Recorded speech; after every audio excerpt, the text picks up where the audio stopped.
Today I'm going to tell you a story. This is story of a guy called Noel, and the story is titled Princeton Lane.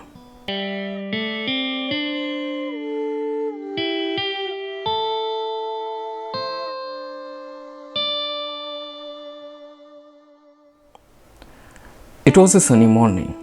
Noel woke up to the headline on IndieWire. Director Noel creates a paradoxical world. He wondered what was so paradoxical about a movie about a comic book supervillain. He directed the latest movie about a supervillain, and he was surprised that it was getting so much attention. His mobile was abuzz, beeping since the morning with messages. Congratulatory messages from people who wanted to collaborate with him, and also messages from people who were saying bigoted, racist compliments. An American Indian making a movie about a staple American comic book supervillain. His movie Cry of the Wolf was released to huge noise. His first movie was called Curve of the Road, a small independent movie about an entrepreneur who falls in love with his colleague and pursues that relationship, keeping aside the hardships related to his business venture, and in the end he gets the girl while his company is taken over by a rival company. It opened to standing ovation, it got awards, but it didn't make much noise on the box office. But what it did gave him enough buzz among the producers, the premium production houses in LA, and they gave him his biggest chance to make a movie, a comic superhero fighting against a supervillain, and he got the opportunity to direct that from the supervillain's point of view.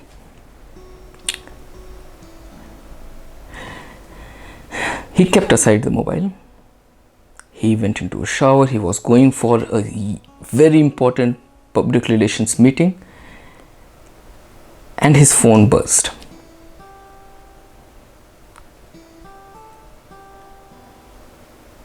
He read the message. That morning, he lost his father.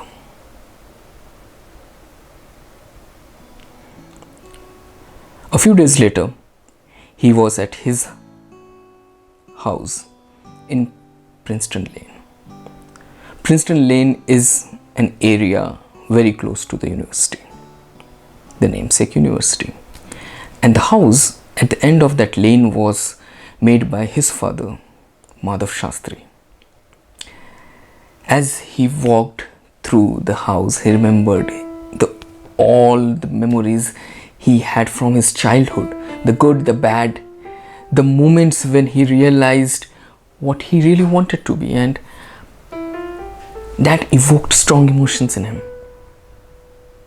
He remembered constant presence of his mother, constant absence of his father. He remembered discussions at the dining table with his father. He remembered when he saw Nobel laureates, Fields Medal winners, esteemed scientists, esteemed physicians, esteemed mathematicians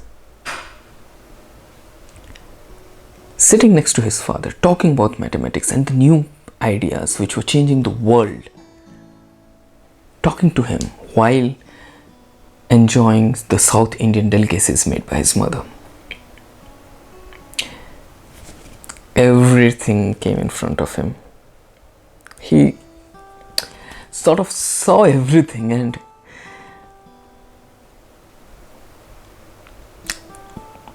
suddenly he saw a faint image at the door.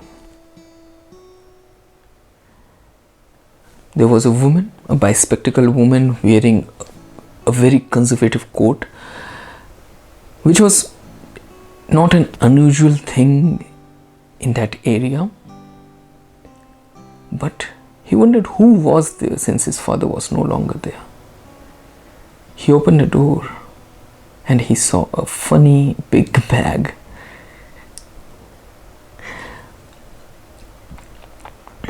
Funny big bag meant it was Zoe. So who was Zoe? Zoe was his father's research assistant. She was one of the brightest students of her batch and a postdoctoral student while he was in college and his father was teaching at the university. She was one of the geekiest person he have ever seen, and he had a huge crush on her. He opened the door. She saw her. He saw her. And there was a moment of poignant pause, and then they hugged each other, and then there was an awkward silence. She said, "I'm sorry for your terrible loss," and to be really frank, he was also at loss of words. Soon the things became a little less awkward between them, and they started talking about their lives, their professional lives, their careers, their personal lives, and the fact that both of them were accidentally single at that point. They started talking about it, and he realized that the next day he has to say a few words at his father's funeral in front of a crowd. Well, next day he was standing in front of a crowd of esteemed professors from the university, mathematicians, and stalwarts from all over the world who traveled just to pay respects to his father. He went up to the podium and started speaking. He said,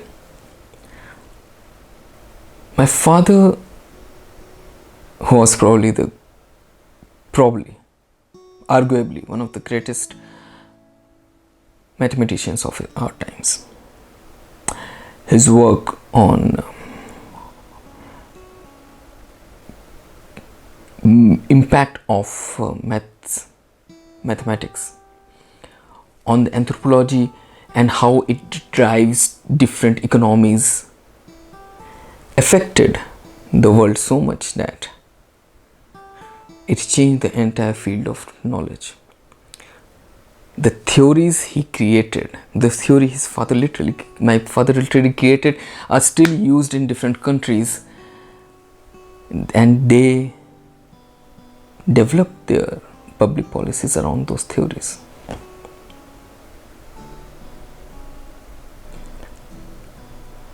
He was sort of in a loss of words, but he continued talking about his father's achievement for a while before he said this.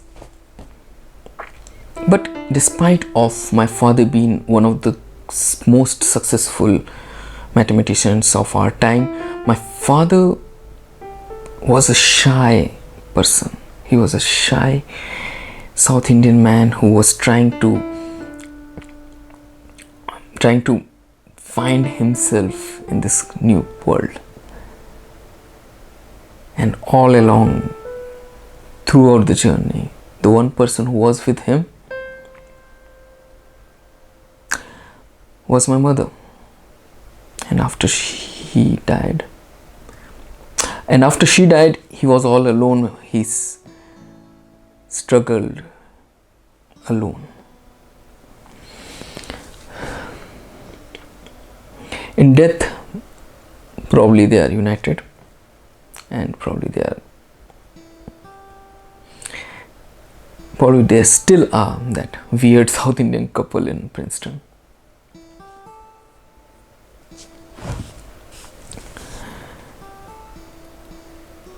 He saw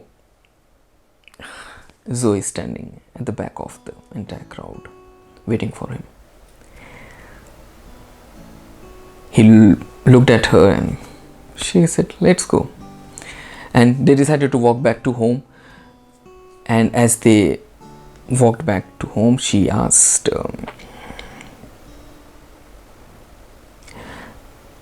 "You were pursuing mathematics at one point. You were doing your undergraduation in maths. You had written a couple of research papers. Why did you left that field and pursued cinema?" He was surprised because he was not expecting that question. He looked at her and said, because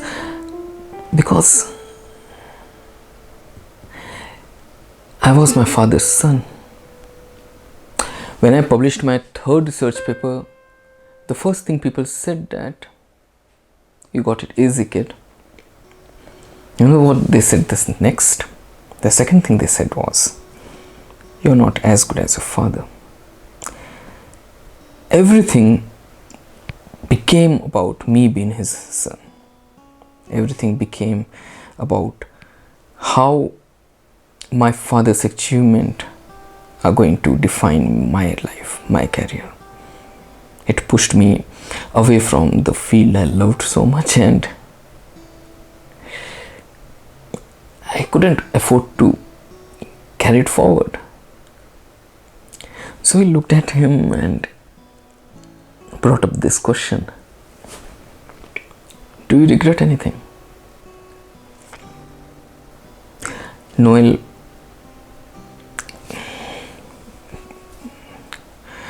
took his bag, he opened his bag, he pulled out a folder from it, and he gave it to her. And he said, "I regret this." So he looked at it. It was a repudiation of his father's work.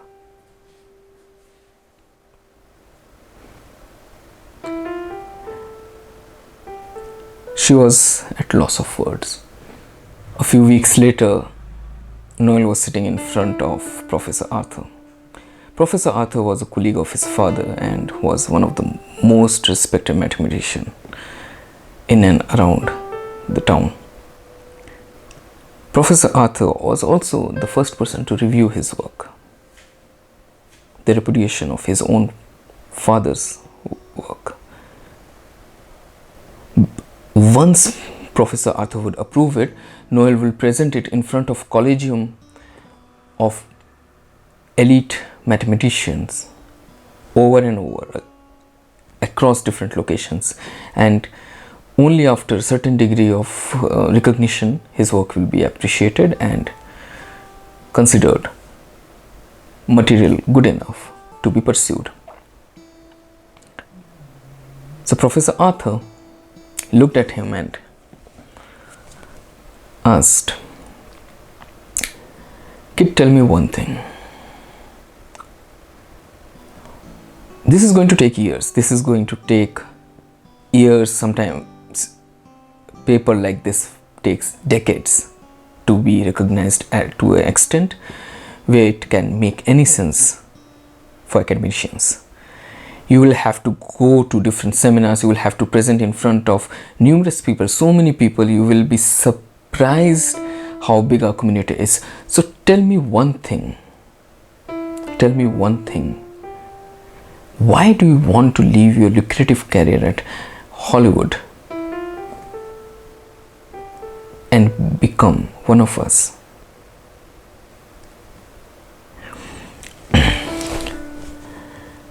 Noel leaned back in his seat and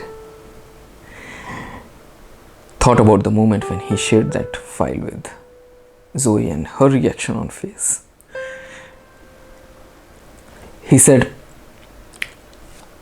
even I was not aware of what I am going to do about it till few days back. But it all changed when I came home back at the Princeton Lane. Professor Arthur asked, what changed? Noel smiled and said, I realized something I have known all my life. Professor Arthur looked at him and asked, what did you learn? Noel said, well, I learned I am my father's son. I am, at the end of the day, I am a mathematician.